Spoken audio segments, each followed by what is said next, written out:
हर साल जब पितृपक्ष आता है तो एक रहस्यमयी सवाल फिर उठ खड़ा होता है। क्या सच में आत्माएं इस समय धरती पर लौटती हैं? क्या यमराज उन्हें अनुमति देकर हमारे बीच भेजते हैं? और यदि वे आती हैं तो हमें किस रूप में देखती हैं? शास्त्र कहते हैं पितृपक्ष में यमलोक के द्वार खुल जाते हैं और पूर्वजों की आत्माएं अपने वंशजों के घर लौटकर उनके कर्म, उनकी भक्ति और उनकी श्रद्धा को अनुभव करती हैं। कल्पना कीजिए, जब आप तर्पण करते हैं, दीप जलाते हैं या जल अर्पित करते हैं, तो क्या सचमुच अदृश्य नेत्र आपको निहार रहे होते हैं? क्या वे हमारे दुख सुख को महसूस कर आशीर्वाद देते हैं या केवल हमारी नीयत और भक्ति को परखते हैं? आज हम खोलेंगे इस अदृश्य रहस्य की परतें। हम चलेंगे उस लोक की ओर जहां आत्माओं का सच छिपा है, जहां धर्म और गरुड़ पुराण के रहस्य हमें बताएंगे कि पितृपक्ष केवल स्मरण का पर्व नहीं, बल्कि आत्माओं से अदृश्य मिलन का अवसर भी है। लेकिन सबसे पहले जानते हैं पितृपक्ष का आरंभ इन्हीं दिनों में क्यों माना गया। दरअसल हिंदू धर्म ग्रंथों में वर्णन है कि जब सूर्य दक्षिणायन होता है, यानी उसका मार्ग उत्तर से दक्षिण की ओर बढ़ता है, तो उसे देवताओं की रात्रि और पितरों का दिन कहा जाता है। यही समय होता है जब धरती और यमलोक के बीच की सूक्ष्म दूरी मानो कम हो जाती है। मान्यता है कि इसी कारण इन दिनों को श्राद्ध पक्ष या पितृपक्ष कहा गया। इन 16 दिनों की महत्ता अत्यंत गहरी है। शास्त्र कहते हैं साल भर के अन्य दिनों में आत्माओं के लिए अपने परिजनों तक पहुंचना कठिन होता है, परंतु इस विशेष कालखंड में यमलोक से लेकर पृथ्वी तक एक अदृश्य मार्ग खुलता है। इसी अवधि में हमारे पूर्वज, हमारे पितृ अपने अपने वंशजों के घर आते हैं। इन्हीं दिनों में उनका स्वागत, तर्पण और पिंडदान सबसे फलदायी माना गया है। अब सवाल आता है, इन दिनों दीप जलाने का क्या रहस्य है? क्यों कहा जाता है कि इन दिनों दीपक जलाना अनिवार्य है? शास्त्र बताते हैं कि आत्माएं सूक्ष्म होती हैं। उनके लिए यह संसार अंधकारमय और भटकाव से भरा होता है। दीपक की लौ केवल प्रकाश ही नहीं देती, बल्कि आत्माओं के लिए मार्गदर्शक बनती है, जैसे किसी अजनबी को अंधेरी राह में दीप दिख जाए। इसीलिए कहा जाता है कि पितृपक्ष की रातों में दीप जलाने से आत्माएं बिना भटके अपने घर तक पहुंच जाती हैं। लेकिन अब सवाल यह उठता है, आत्माएं आती कहां से हैं? यमलोक से उनकी रिहाई कौन करता है? गरुड़ पुराण में विस्तार से बताया गया है कि मृत्यु के बाद आत्मा का पहला पड़ाव यमलोक होता है। जैसे ही देह छूटती है, आत्मा सूक्ष्म शरीर के साथ एक अदृश्य मार्ग से यमदूतों के संग यमपुरी पहुंचती है। वहां उसका स्वागत न फूलों से होता है, न संगीत से, बल्कि उसके कर्मों की गाथा से। चित्रगुप्त, जिन्हें लेखा जोखा का अधिष्ठाता कहा गया है, हर आत्मा का जीवन भर का हिसाब सामने रखते हैं। कौन सा पुण्य किया, कौन सा पाप, कहां दया दिखाई और कहां क्रूरता, सब एक एक अक्षर की तरह लिखा होता है। कोई छल नहीं, कोई बहाना नहीं। यमराज की सभा में सत्य ही एकमात्र साक्षी होता है।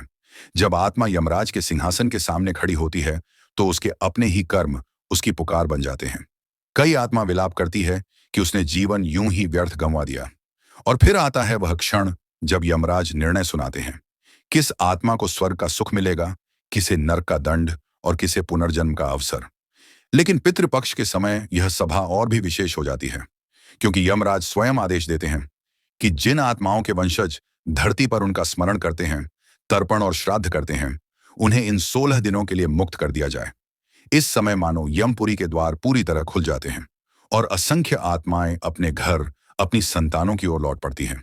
मगर यमराज, जो न्याय के देवता हैं, हर आत्मा को धरती पर लौटने क्यों देते हैं?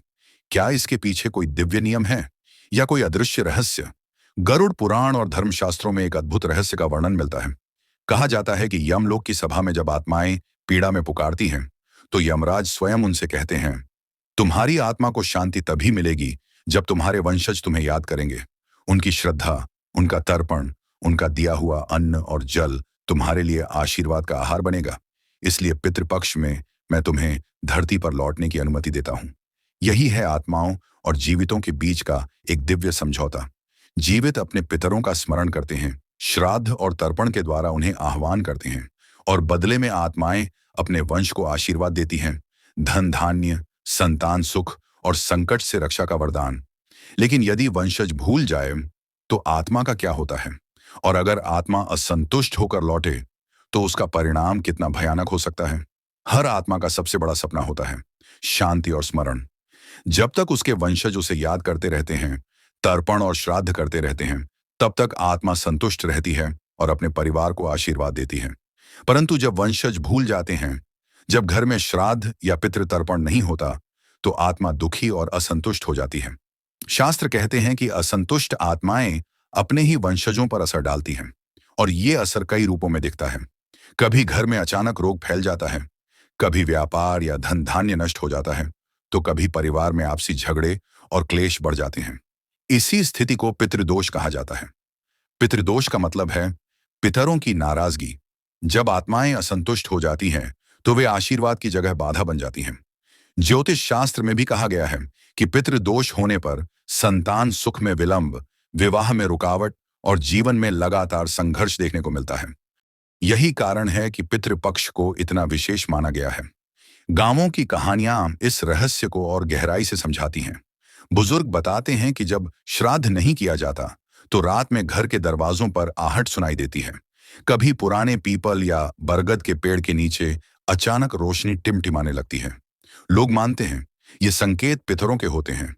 वे अपने वंशजों को याद दिलाते हैं कि उन्हें भूला न जाए। ये तो आपने जान लिया कि पितृपक्ष में पितरों की आत्माएं आती हैं, लेकिन लोग अक्सर पूछते हैं, अगर आत्माएं सचमुच आती हैं, तो हमें कैसे पता चलता है? गरुड़ पुराण और लोक कथाओं के अनुसार आत्माएं अपने आगमन के संकेत देती हैं। कभी अचानक सपनों में दिवंगत परिजन आकर हमें आशीर्वाद देते हैं। कभी बिना हवा के जलता दीपक अचानक टिमटिमाने लगता है। कभी घर के आंगन में बार बार कौवा या गाय का आना, तो कभी कमरे में बिना कारण ठंडी हवा का झोंका। ये सब उनके आने के संकेत माने गए हैं। लेकिन विज्ञान इन संकेतों को श्रद्धा और मनोविज्ञान से जोड़कर देखता है। मनोवैज्ञानिक कहते हैं, जब इंसान पूरे मन और भाव से अपने पूर्वजों को याद करता है, तो उसका अवचेतन मन ऐसे अनुभव कराता है जैसे आत्माएं सचमुच आसपास हों। लेकिन दुनिया भर में ऐसे हजारों अनुभव दर्ज हैं जिन्हें सिर्फ दिमाग का खेल कह देना आसान नहीं। क्या यह सब केवल मन का खेल है, या सच में कोई अदृश्य शक्ति इन संकेतों के माध्यम से हमें छूती है? गांवों में तो आज भी कहा जाता है, अगर पितृपक्ष में अर्पित भोजन कौवा खा ले, तो समझो पितर प्रसन्न है। लेकिन अगर भोजन अनटच्ड रह जाए, तो यह असंतोष का संकेत होता है। लेकिन एक और बड़ा सवाल बाकी है। जब आत्मा धरती से वापस लौटती है, तो उसका अंतिम निर्णय कौन करता है?